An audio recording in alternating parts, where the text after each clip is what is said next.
تو پروردگار نے جو مثالیں دی بہت چھوٹی مثال دی, اور یہ چھوٹی مثال اس لیے دی ہے تاکہ بدطریق اولا خود بخود ہم بڑی مثالوں تک پہنچ جائیں. قرآن مجید نے کہا وَلَا تَقُلْ لَهُمَا اُفٍّ, والدین کو خبردار اف تک نہ کہو. تو قرآن نے تو اف کرنے سے منع کیا ہے. اب میں جملہ آپ کے سامنے عرض کر دوں, اور بہت ادب کے ساتھ, والدین یہاں پر موجود ہیں لہٰذا میں 10 ادب جوڑ کر یہ جملہ عرض کرنے پر مجبور ہو رہا ہوں. قرآن نے تو صرف کہا کہ ان کو اف نہ کہو, تو کیا گالیاں بکنے کی اجازت ہوگی؟ کیا ہاتھ اٹھانے کی اجازت ہوگی؟ قرآن نے چھوٹی سی مثال دی ہے, کہا جب ہم اف کرنے کا منع کر رہے ہیں تو بطریق اولا ان پر ہاتھ اٹھانا یہ تو اور بڑا گناہ ہے. بطریق اولا ان سے تلخ لہجے کے اندر بات کرنا یہ اور بڑا گناہ ہے.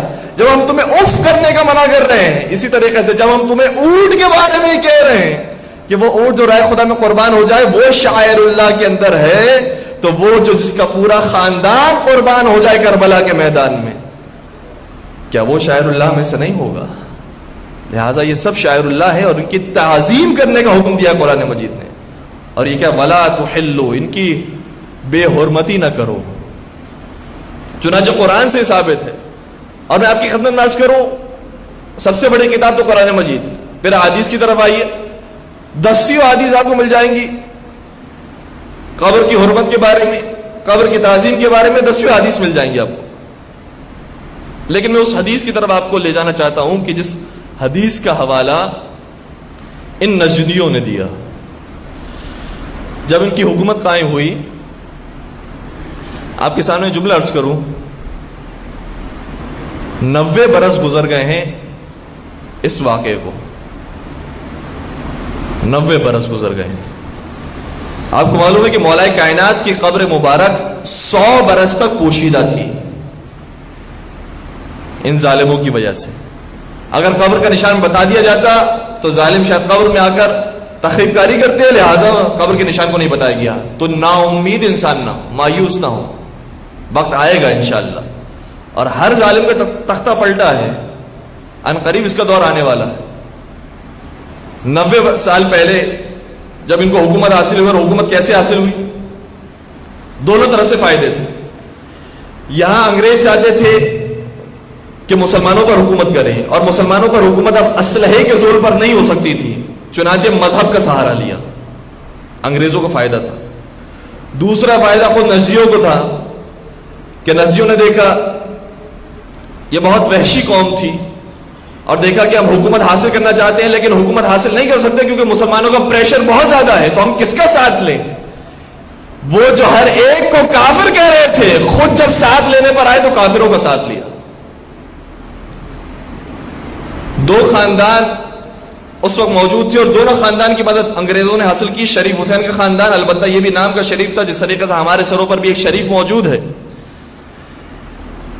اسی طریقے سے اس کو بھی یہ ذمہ داری سونپی گئی مسلمانوں کا قتل کیا جائے. اور سعود خاندان کو بھی ذمہ داری دی گئی کہ تم بھی مسلمانوں کا قتل کرو. مدینے کے اندر خود ہزاروں مسلمانوں کا قتل ہوا ہے. چونکہ اس زمانے میں میڈیا موجود نہیں تھا, تاریخ نویس موجود نہیں تھے, لہذا صحیح فگر نہیں مل سکی, لیکن اندازاً مدینے کے اندر 10,000 مومنین کو قتل کیا. اور 150 سال پہلے, یعنی آج سے 250 سال پہلے, یہ کربلا نجف پر بھی حملہ کر چکے تھے, اور وہاں کربلا نجف میں بھی 15,000 مومن کو شہید کر چکے تھے. وہ مومنین جس کے اندر سادات کرام شامل ہیں, جس کے اندر علماء کرام شامل ہیں, صلحاء اور فضلاء شامل ہیں, ان 15,000 افراد کو یہ ویسے ہی شہید کر چکے تھے.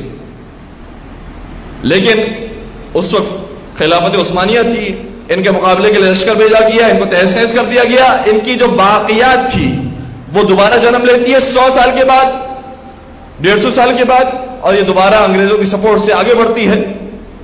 چنانچہ جب انگریزوں نے سپورٹ کرنا شروع کیا تو ان دونوں نے مدینے میں, مکے میں رہنے والوں کو شہید کیا اور پھر اپنی حکومت قائم کی. لیکن اپنی حکومت قائم کرنے میں انگریزوں کو یہ مسئلہ پیش آیا کہ ہمارے پاس 2 خاندان ہیں, ایک شریف حسین کا خاندان ہے, ایک سعود خاندان ہے, ہم کس کو حکومت دیں؟